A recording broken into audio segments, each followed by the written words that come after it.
आज एक Hollywood movie दी सन के बारे में बात करना चाहूंगा। इस मूवी में दिखाया गया है कि एक 15 से 16 साल का टीनेज लड़का होता है कि जो बहुत आज कुछ पिछले 6 महीने और एक साल से आइसोलेट होना शुरू हो गया, अलग थलग रहना शुरू कर देता है, स्कूल नहीं जाता, उसकी स्कूल परफॉर्मेंस बहुत कम होनी शुरू हो गई है। छोटी छोटी बात पे जो गुस्सा आता है, माँ से काफी ज्यादा लड़ाई करता है।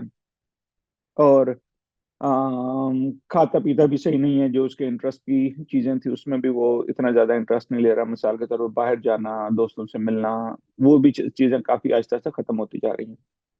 तो ये बच्चा अपने पेरेंट्स के डिवोर्स के बाद अपने माँ के साथ पिछले कई सालों से रह रहा होता है। और माँ एक बहुत अच्छी, एक बहुत लविंग, केयरिंग और वर्किंग वुमेन होती है और काफी सक्सेसफुल होती हैं। वो उनकी पूरी कोशिश उन्होंने की कि बच्चे को प्यार से भी, सख्ती से भी, जो भी चीजें वो कर सकती थी उसको समझाएं, लेकिन उनको लग रहा था कि बच्चा जो है ना आहिस्ता आहिस्ता दूर से दूर होता जा रहा है। तो उनको ये लगता है कि पता नहीं कि मैं इसको हेल्प आउट नहीं कर रही। मैं ना इसके फादर को पूछती हूँ कि शायद वो कोई इसको हेल्प आउट करें। तो उनके फादर को कॉल करती है, उसके फादर उस आते हैं, उससे बात करते हैं। वो कहता है कि मैं जो है ना वो बस मेरा इस घर में दिल नहीं लगता, मुझे अच्छा नहीं लगता कि मेरी मम्मा से जो है ना हर वक्त लड़ाई रहती है, मैंने आपके साथ रहना है। डैड कहते हैं ठीक है, आप मेरे साथ आ जाओ। वो रहना शुरू कर देता है। उसके फादर एक अगेन बहुत अच्छे, लविंग, केयरिंग। और अब उनने ने कुछ अर्सा पहले ही नई शादी की थी और अभी उनके पास 3 से 4 महीने का बेबी भी है। तो डैड इसको नए स्कूल में दाखिल करवा देते हैं उसको, क्योंकि वो काफी आइसोलेट कर रहा था और सेल्फ कटिंग भी उन्होंने कुछ देखी उसकी बाजुओं पे, तो उन्होंने उसको साइकोथेरेपी में भी डाल दी।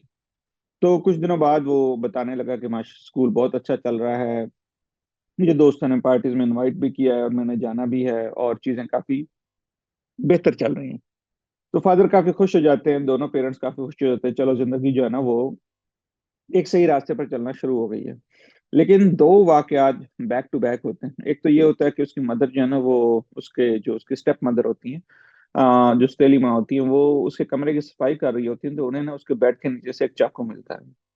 और दूसरी चीज, कुछ दिनों बाद मदर जो है वो पार्क में अपने छोटे बेबी को लेके गई हुई होती है, तो वो देखती है कि स्कूल के टाइम में बच्चा जो है वो पार्क में फिर रहा होता है। तो उसके फादर को बताती हैं। तो जब फादर घर आता है, अपने बेटे से पूछता है कि ये तुम मेरे से झूठ बोल रहे हो कि तुम स्कूल नहीं जा रहे, क्योंकि फादर ने स्कूल भी फोन किया था। तो स्कूल वालों ने कहा जी बच्चा तो आ ही नहीं रहा इतने दिनों से और उसकी स्कूल परफॉर्मेंस बिल्कुल जीरो है। तो फादर ने उसको कहा कि बहुत गुस्से हुआ उसके ऊपर कि तुम्हें जो है ना मैंने ये अच्छा स्कूल में भी दाखिल करवाया, थेरेपी भी की, इतनी सारी चीजें भी तुम्हारे साथ की, और तुम मेरे साथ झूठ बोल रहे हो। और क्या वजह है, क्यों झूठ बोल रहे हो मेरे साथ, क्यों तुम्हें जो है ना वो चीजें समझ नहीं आती कि पढ़ाई करना कितना जरूरी है और अच्छे नंबर लेना कितना जरूरी है, माशरे में इसकी वजह से कितनी ज्यादा कामयाबियां होती हैं। फिर फादर ने अपने बारे में बताना शुरू कर दिया कि वो जब छोटा था तो उसके फादर उसको बहुत मारते भी थे, बहुत सख्त भी थे, उनके पास इतने रिसोर्सेज भी नहीं थे, और उसके फादर भी हर वक्त काम में बहुत ज्यादा मसरूफ थे। और उसी मसरूफियत के दौरान उसे याद है कि उसकी मदर काफी ज्यादा सिक थी, और क्योंकि फादर की मसरूफियत की वजह से वो माँ को टाइम नहीं दे पाए, तो वो माँ के साथ ही रहता था। तो उसने बताना शुरू किया कि देखो मैं भी मेरे फादर भी काफी मसरूफ थे, इतना टाइम नहीं दे पाए, रिसोर्सेज भी नहीं थे, और माँ भी बीमार थी, तो इतनी उसके बावजूद मैंने कभी भी अपनी पढ़ाई को कॉम्प्रोमाइज नहीं होने दिया।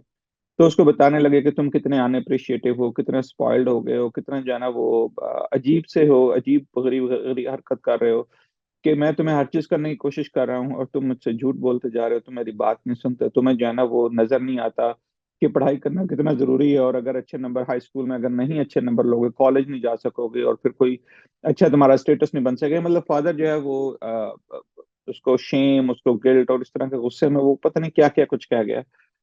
और तो जब गुस्सा उसने उतार लिया, फिर अपने बेटे को बताया, तुम बताओ तुम क्या कहते हो। तो बेटा ने बड़े डर के, बड़े खौफ से फादर को बताया कि मुझे जो सबसे बड़ा गुस्सा ये है कि तुम मेरी जिंदगी में कभी थे ही नहीं, ना तुमने मुझे इतना प्यार दिया जितना मुझे मिलना चाहिए था, ठीक है, ना ही तुमने कभी माँ को इज्जत दी, तुम आपस में लड़ते रहते थे, और बचपन में मैंने सारी चीजें ये देखी हैं। और मुझे ये लगा कि जब तुम्हारी डिवोर्स हो गई तो मुझे ये लगा कि शायद मैं कोई इतना इम्पोर्टेंट नहीं हूँ तुम लोगों की जिंदगी में, कि तुमने मुझे कंसिडर नहीं किया। और फिर जब माँ से भी बात होती थी, जब तुम छोड़ के चले गए, तो माँ भी मुझे यही कहती थी कि तुम्हें मेहनत करनी चाहिए, तुम्हारे नंबर अच्छे आने चाहिए ताकि तुम्हें सक्सेस हो। तो मुझे ऐसे लगा कि शायद माँ का प्यार भी मेरे नंबर के साथ अटैच है, और मेरी अपनी कोई वैल्यू नहीं है, मुझसे कोई लव नहीं करता, सिर्फ मेरे नंबरों से प्यार करता है। और जब मैं तुम्हारे घर आया हूँ, मेरा ख्याल था कि नया स्टार्ट करूंगा, लेकिन यहाँ पर भी मुझे वही चीज जो है ना वो महसूस होती है। और आज तुम ये कह रहे हो कि तुम जो है ना मुझे कोई हेल्प नहीं कर सकते, तो इसका मतलब है कि जो है ना हर कोई मेरे पे जो है ना वो उम्मीद मेरे से छोड़ता जा रहा है। तो what's the point of living? मुझे क्या जरूरत है मेहनत करने की, जब कोई मुझसे प्यार ही नहीं करता, जब कोई मुझसे मेरा ख्याल ही नहीं करता, और अगर मेरे से कोई गलती हो जाए तो फौरन मुझे डांटना डपटना और जो है ना मुझे शेम और गिल्ट वो दिलाना शुरू कर देते हैं कि मैंने तो अपनी जिंदगी में ऐसा किया वैसा किया। तो और दोनों में थोड़ा सा फिजिकल अल्टरकेशन भी हो जाती है, और वो अपने कमरे में जो है ना वो बच्चा जो है चला जाता है। तो यहाँ पर जो एक मैसेज मैं आपको जो इससे मैं देना चाह रहा था, कि अक्सर औकात देखें जब भी हमारे बच्चे एक कुछ चीजें हैं, एक तो अगर आप कभी भी ये देखें अपने बच्चों में कि उनमें वो बहुत ज्यादा आइसोलेट हो रहे हैं, अलग थलग रह रहे हैं, बहुत ज्यादा गुस्सा बेजा गुस्सा कर रहे हैं, दोस्तों से मिलना जुलना छोड़ दिया है, और कोई भी ऐसी चीज जो काफी अनयूजुअल होती है कि जो आमतौर पे वो नहीं करते और वो अब लगातार उस पर कर रहे हैं। तो पहली चीज तो ये है कि बजाय इसके कि आप अपने बच्चों को डांटें, उनको जो है वो शेम और गिल्ट करें, आप उनके साथ बैठें, उनको समझने की कोशिश करें, उनसे पूछें कि क्या चल रहा है जिंदगी में, क्या मुश्किलात है, क्यों जो है ना वो इस उससे गुजर रहे हैं, बजाय इसके कि आप खुद से सोचें अच्छा शायद कोई लड़की का मसला हो गया होगा, या शायद जो है ना वो कोई नंबर अच्छे नहीं आए होंगे, या शायद स्कूल में किसी ने कुछ कह दिया होगा। बाज दफा जो बच्चे का दर्द होता है वो अक्सर औकात वालिदैन की अदम तवज्जोगी की वजह से, प्यार ना मिलने की वजह से, और घरेलू जो डोमेस्टिक वायलेंस है इन चीजों की वजह से हो रहा होता है। लेकिन जब हम उस दर्द को महसूस नहीं कर पाते, बल्कि दूसरों को मुर्दे इल्जाम, बच्चों को, स्कूल को, उसके दोस्तों को, उसकी यूनिवर्सिटी, उसके कॉलेज को, और जो है ना वो मॉडर्न दौर को लगाने की कोशिश करते हैं, तो बच्चा जो है वो बजाय इसके कि आपकी इंटेंशंस ठीक होती हैं, आपका जो है वो नीयत सही होती है, आप कोशिश भी कर रहे होते हैं, लेकिन और उन तमाम कोशिशों के बावजूद बच्चा जो है वो दूर से दूर होता जाता है। इसलिए जरूरी ये है कि जब भी कोई इस तरह की हालात पैदा हों, बजाय इसके कि बच्चों को मारें पीटें, बच्चों को समझें, उनके साथ बैठें, उनको उनसे उनसे प्यार से बात करें। और अगर वो कोई ऐसी बात कह भी दें जो आपको बहुत तकलीफ दे, तो बजाय इसके कि आप और रिएक्ट करें कि नहीं ऐसा नहीं है, आप तो मेरे पे इल्जाम लगा रहे हो, आप उनसे उनकी फीलिंग्स को आप वैलिडेट करें कि बिल्कुल तुम बहुत गुस्से में हो, और उस गुस्से की वजह से तुम्हें ऐसी चीजें इस तरह लग रही हैं। और मैं ठीक है, मैं पहले शायद इतना ज्यादा तुम्हें टाइम नहीं दे सका, लेकिन मैं पूरी कोशिश करूंगा कि अब तुम्हें टाइम दूं, तुम्हें समझूं। तो इस तरह का मतलब उनके साथ रवैया आप बर्ताव रखें। अपना ख्याल रखें और अपने घर वालों का ख्याल रखें। अल्लाह हाफिज।